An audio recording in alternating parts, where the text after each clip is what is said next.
Hi everyone. So the rollout of the COVID vaccine is obviously started, and that's caused a lot of employers to start thinking about the implications for their employees. So I wanted to address the question about whether you can make have a blanket policy, if you like, of having your employees have the COVID vaccine. I have to say it's a really tricky issue. I think most employers will probably look to encourage their employees to have it but not make it mandatory. But there may be employers who really would like to make it mandatory. So can you expect your employees and make it mandatory for them to have the vaccine?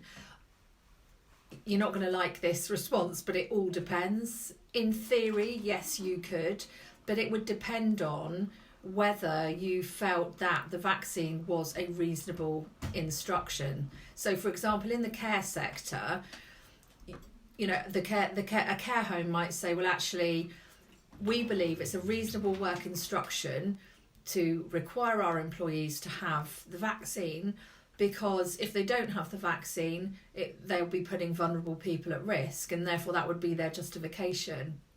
It would be difficult for other sectors, I think, or some other sectors, especially the professional services sector, where it's proven that we can work from home quite safely, and therefore, requiring somebody to have the vaccine would be a little bit more difficult.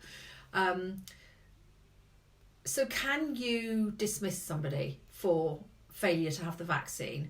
Again, in theory, yes, you can, but it would be based on whether you believe that they have failed to follow a reasonable work instruction.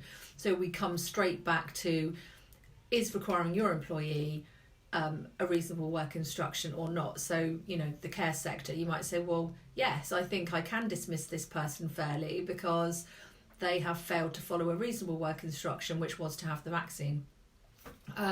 Even when the instruction is fair, there would still need to be a fair dismissal process in place. And all I would say is that if you're seriously considering dismissing someone as a result, you'll need to think about whether there are any other alternatives to that, such as redeploying them maybe to a different role or something like that.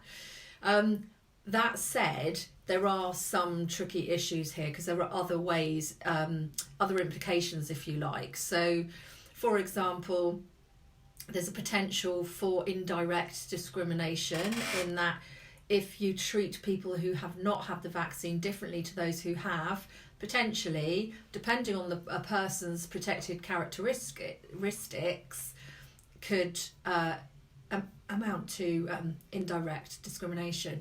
The other thing is that it could infringe on their rights for privacy under Article 8 of the Human Rights Act. Again, you might well be able to justify the breach of that based on the fact that you believe it is reasonable to require them to have it. The other thing is the data protection implications. Holding data on whether somebody's had a vaccine or not is likely to be considered sensitive data, so then there's the data protection implications as well. So it's a really tricky issue, and I don't feel I've been able to answer it necessarily in a really clear-cut way because it is going to depend on the circumstances of your particular business. But this one, I really would suggest you seek advice. So I will see you next Wednesday with another Q&A.